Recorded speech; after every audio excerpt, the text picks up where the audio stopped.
Hi guys, Mike here, and in this clip we're going to have a look at the Nokia Asha 302, the successor of the very popular Nokia C3. So we have it right here. This is the white version. It will also be available in a bunch of different colors. Will be available in silver and red and maybe blue as well. The white version looks very fancy. It's made from plastic and a little bit of aluminum. And let's have a quick look at it around the device. First of all, on the front we have the QWERTY keyboard. The keys are a little bit small actually. It's going to take a while for you to actually get used to these keys, but once you do, you're going to actually use this a lot, and it will be easy to write messages, even mails, I don't know, go online and on social services. On top you have a D-pad. You also have two dedicated buttons that you can customize. I customized mine for social, and this other one, I think it's for email. You can customize this quite easy. And on top there is the speaker and the Nokia logo. And let's have a quick look on the sides. Nothing on this part. On top, what we have here is a micro USB slot, 3.5mm jack for your headphones, and the PSU, the 2mm Nokia PSU. And on this side we have this jack that will take micro SD cards, and it's of course hot swappable. And on the bottom there's actually nothing, so you don't have a dedicated button for the camera, you don't have a volume rocker. Very simple design here. And the back of the device, you notice this silver aluminum part. It looks good, will be quite solid. And you have a 3.2 megapixel camera, no flash, and there's the speaker. Only one speaker is placed here.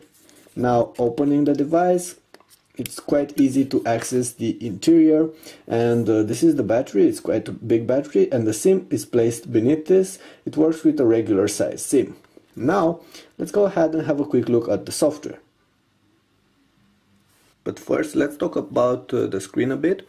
2.4 inch in diagonal. It's standard resolution, only 320 by 240 pixels, so quite small resolution for this screen, and it's a TFT display. It's not very good, viewing angles are quite poor, and will be quite problematic using it in strong light, but for such a cheap device I'd say it's an overall rather good screen. In terms of hardware, there's a 1GB processor in here, single core, only 128 megabytes of RAM, and not a lot of storage space, but you can actually put a micro SD card in here and get up to 32 gigabytes of space on this one for your music, your clip, and all of your other files. Now you're going to notice that this one is not really a smartphone. It runs on S40 operating system.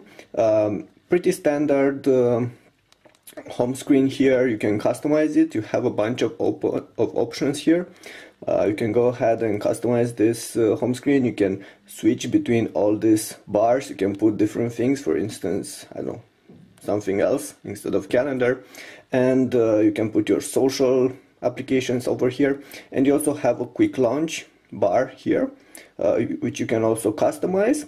And let's have a quick look at the basic application. You have a calendar, contacts, you have music, you have email, and you can set up a bunch of different types of email, for instance Yahoo, Gmail, of course some of your other servers, private servers. You have messaging, photo, you have access to the Nokia stores, you have social, which actually grabs.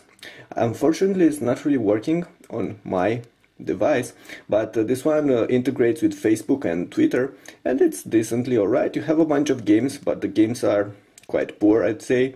Not really the types of games you will be familiar on devices right now. They look like very old games, so something like this.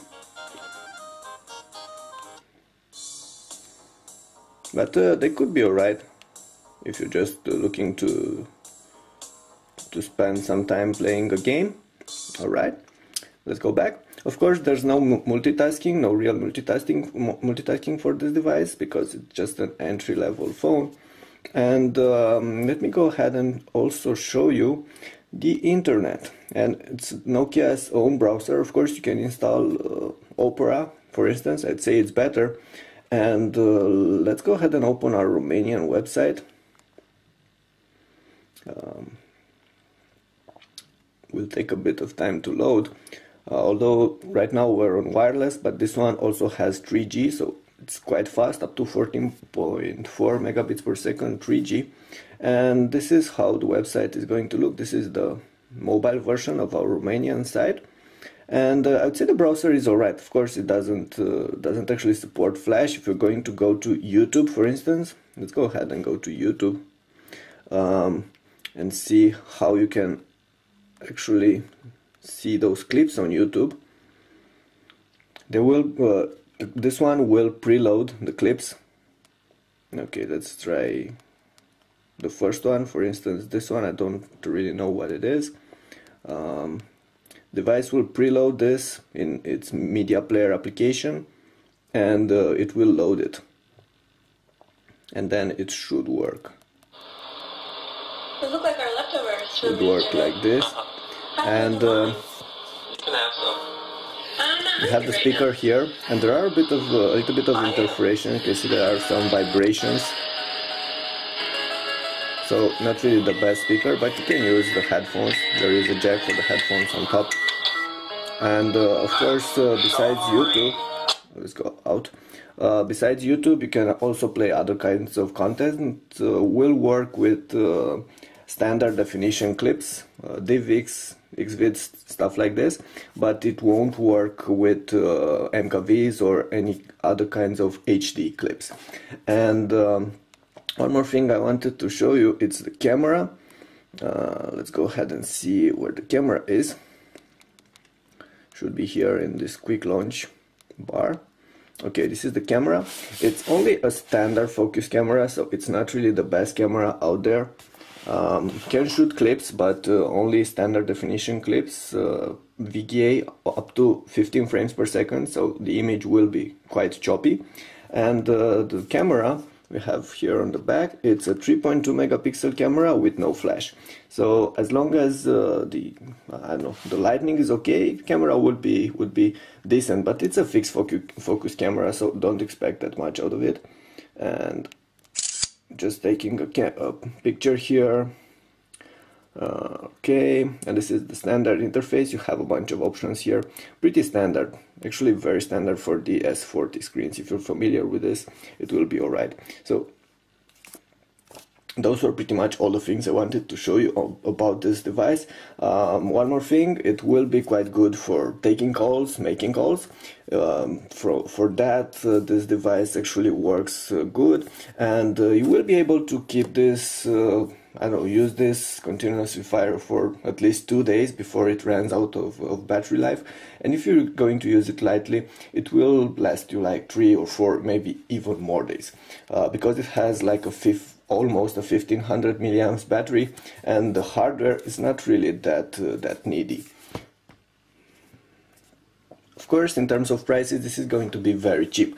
You're probably going to get it without a contract for like 150 euros, something like this. And if you want it on a contract, most operators will probably offer it for free. And you can't really expect that many things from a device that goes for this kind of money. But if you want just a regular smartphone, a regular phone, actually not a smartphone, one of the older types of phones that has this full QWERTY keyboard will help you a lot when dealing with your messages, with dealing with your, with your friends, chatting with your friends, going social. This device can be quite good. It's replacing the Nokia C3, and the Nokia C3 was very popular with the same kind of recipe. It was a similar device. This is slightly faster, slightly more compact, and I'd say it's better built. So overall, this could be a winner, although in 2012, I don't know, there are some very cheap Android devices that will be a tough competition for this one, as long as you don't need the full QWERTY keyboard. Even so, with the full QWERTY keyboard, there are competitors, but more about those you will find in the description below, and of course on the site. Alright, that's it for now. Thank you. That was Mike with the Nokia Asha 302 video review.